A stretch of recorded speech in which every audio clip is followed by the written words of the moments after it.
भागवत तो दुनिया सुन रही है, दुनिया कर रही है, गुरु जी कोई और भी ऊंची बात बताओ। आजकल घर घर व्यास घूम रहे हैं, कोई ऊंची बात बताओ।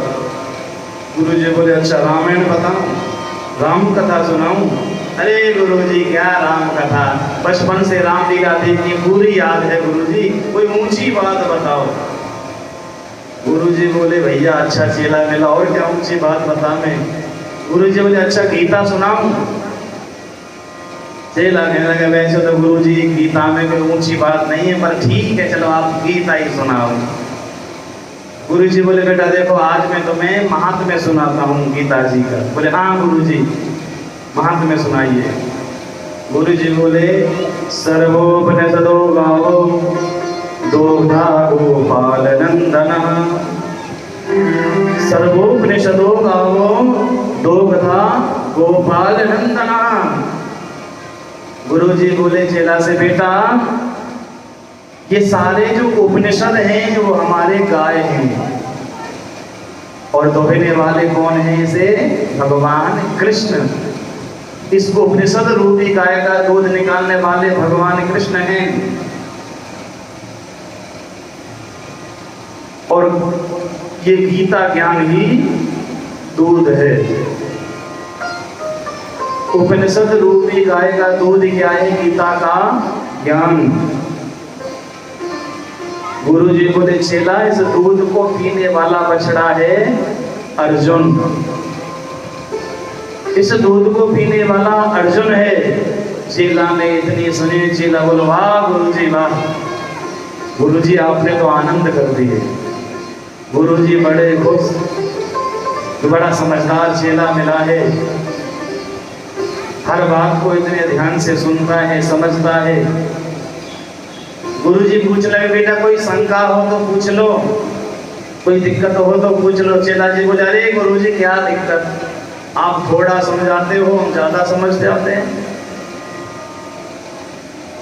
गुरु जी आप चिंताएं मत करो, आपने तो इतनी ऊंची बात बताई, वाह गुरु जी मेरा तो जीवन धन्य कर दिया, आनंद आ गया।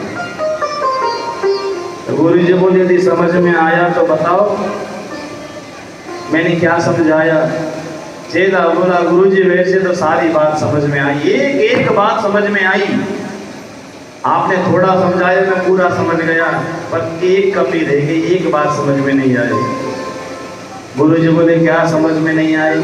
चेला बोला गुरु जी आप कह रहे थे ना कि सर्वोपनिषदो गावो दोग्धा गोपाल नंदना, एक उपनिषद गाय हैं, दोने वाले कृष्ण हैं, पर ये जो इसमें दो कथा थे, दो कथा गोपाल नंदना, ये दो कथा कौन थे? गुरु जी बोले भैया तेरा भला हो, तो तू समझाई क्या है? नहीं गुरु जी बताओ इसमें दो कथा कौन है? अब तो गुरु जी भी बड़े परेशान हो गए। गुरु जी बोले बताओ दो कथा कौन है? चेला बोले हाँ गुरु जी बताओ। गुरु जी बोले पहला गधा तू और दूसरा गधा मैं। भैया मैं तेरे जोड़ू हाथ और तू कोई और गुरु देख।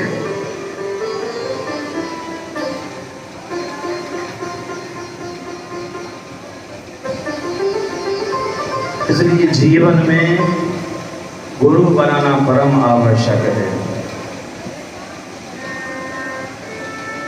गुरु बिन भवनिधि तरई न कोई, जो विरंच संकर्षम होई। बिना गुरु के संसार सागर से कोई तर नहीं पाया है। अरे और तो क्या बताएं, कपिल मुनि भगवान की माँ देवहूति, उन्होंने तो अपने बेटा को ही गुरु बनाया।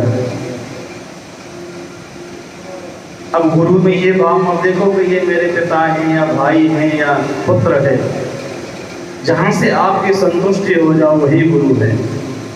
कपिल मुनि भगवान ने तो अपनी माँ से कहते हैं कि माँ ये जो संसार है ना, संसार में यदि रहना है तो मनुष्य की वासना का त्याग करो, निरासक्त भाव से रहो, आसक्त भाव से नहीं। और सांख्य शास्त्र का उपदेश अपनी माँ को दिया। भगवान भी गुरु के महत्व को दर्शाने के लिए गुरु के आश्रम में पढ़ने के लिए गए। कल की कथा में आपने सुना था, राम जी चारों भाइयों सहित वशिष्ठ जी के यहाँ आश्रम में गए थे कि नहीं गए? जबकि वो अयोध्या नरेश के राजकुमार हैं, अवध के राजकुमार हैं। क्या कमी थी गुरुजी, वहीं आकर पढ़ा सकते थे, पर नहीं। यदि गुरुजी महल में आकर के पढ़ाए तो गुरु का महत्व कम हो जाता है। और हमारी विडंबना क्या है, 4 पैसे इकट्ठे क्या हो गए तो गुरु को ही घर पर बुलाते हैं कि बच्चे को ट्यूशन पढ़ाओ। आप विचार करो वो ज्ञान टकेगा कि ऊपर से जाएगा।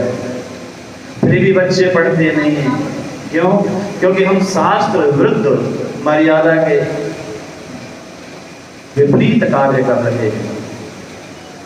गुरु के आश्रम में चाहे कोई राजकुमार का बेटा है, चाहे कोई गरीब का बेटा है, सब समान होते हैं। सबका एक साथ भोजन बनता है, सबको एक जैसे बिस्तर मिलते हैं। हम भी आश्रम में रह करके पढ़े हैं। हमारे विद्यालय में 4000 विद्यार्थी थे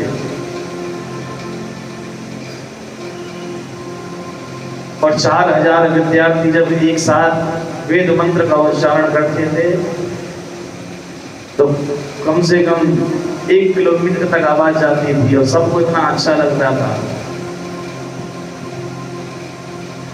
और सभी एक जैसी वेशभूषा में,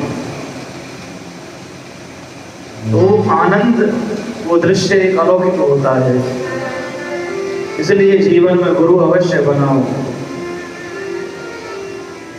तुलसीदास जी ने रामायण में लिखा है कि गुरु बिन भवनिधि तरई ना कोई, गुरु के बिना इस संसार सागर से कोई नहीं कर सकता है।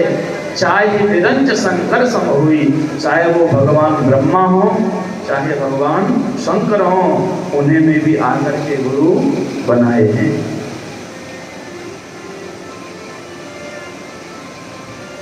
पर गुरु वही बनाना चाहिए कि जहां आपकी श्रद्धा हो, जहां आपका मन लग जाए।